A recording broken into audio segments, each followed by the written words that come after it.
नमस्कार. नमस्कार. माझे नाव रोहन दादासाहेब वसुते आहे.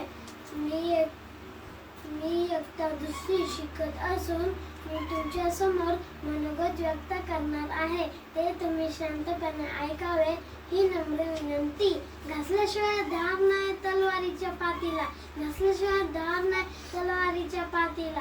शिवरायासारखे दैव लावले महाराष्ट्राच्या मातीला, शिवरायासारखे दैव लावले महाराष्ट्राच्या मातीला. सर्वप्रथम मी शिवाजी महाराजांना मानाचा मुजरा करून मी माझे भाषण सुरू करतो.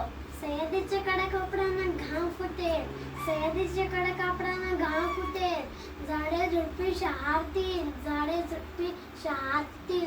विशाल बांधणे ज्याच्या पुढे झुकावे वाटेल, असं रयतेचा राजा बहुजांचा कैवारी मावळ्यांचा सोबती म्हणजे छत्रपती शिवाजी महाराज, म्हणजे छत्रपती शिवाजी महाराज. 19 फेब्रुवारी 1636 रोजी शिवनेरी किल्ला तोफांचा कडकडाट झाला. सनई चौघडे वाजले, आसमानात आनंदाची उधळण झाली. राजे शहाजी आणि जिजामात्यांना हर्ष झाला, कारण त्यांच्या पोटी एक तेजस्वी सूर्य जन्मास आला, सूर्य जन्मास आला.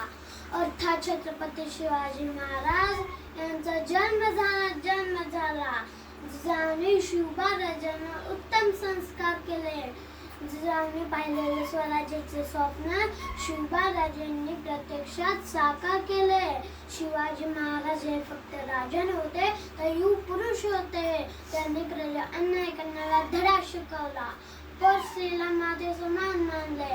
पण दुर्दैवाने 3 एप्रिल 1680 रोजी हा युग पुरुष काळाच्या पडद्या आड गेला. जातीपेक्षा मातीपेक्षा शिवछत्रपती शिवाजी महाराजांना मानणारे आम्ही मावळे. आम्हाला गर्व आहे मराठी असल्याचा, आम्हाला गर्व आहे मराठी असल्याचा, आम्हाला गर्व आहे मराठी असल्याचा, आम्हाला गर्व आहे शिवछत्रपतीच्या महाराष्ट्रात जन्म आल्याचा.